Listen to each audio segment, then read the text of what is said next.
جدا جدا بلقب من جميع معظم الإعلام العربي التونسية المصرية، وشرف كبير لي بأني تونسية أب عن جد، ولكن لقبت بالتونسية المصرية، وفعلا أنا سعيدة بهذا اللقب. تحية لكل الموجودين من الدول العربية.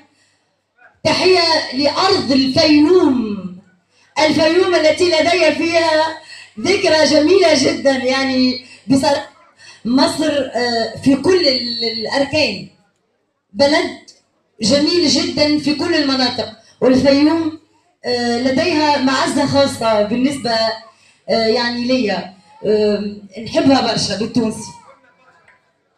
أوجه تحية شكر للصحفي والإعلامي القدير رجب عبد العزيز، وفعلا أنا أعطيته لقب فخر مصر من السنة الفارطة يعني، وفعلا يستحق لقب فخر مصر لأنه قام بما لا يقوم به أي عربي. الظروف الصعبة حاليا جمعنا في مصر أم الدنيا، وفعلا هي أم الدنيا حقا. نسمع تحية كبيرة كبيرة كبيرة منكم. أنا مش نقول قصيدة، لكن نحب الناس اللي معايا الكل تقولوا معايا نفس الكلام. مصر يا غالية عليا بجد. نسمع كل الناس معايا، يلا. مصر يا غالية عليا بجد،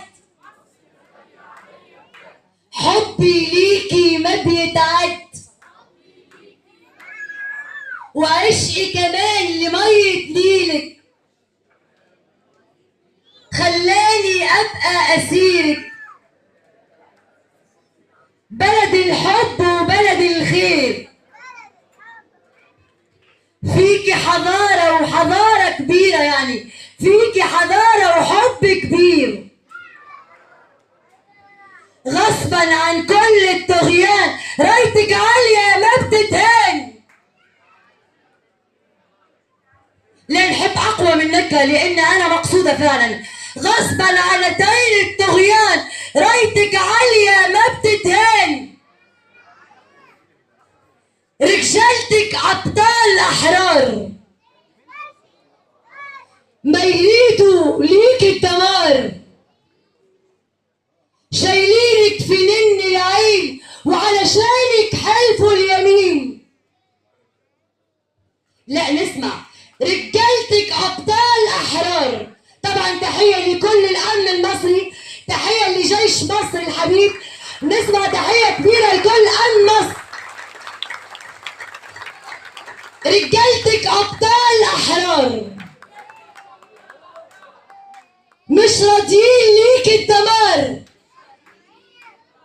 شايلينك في نيل نعيم وعلشانك حلفوا اليمين. ما يخلوا فوق ترابك خاين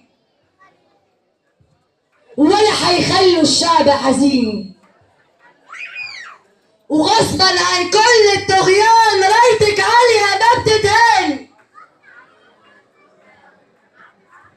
تحيا مصر، تحيا مصر، تحيا مصر. لا نسمع من جميع الدول العربية ومن مصر.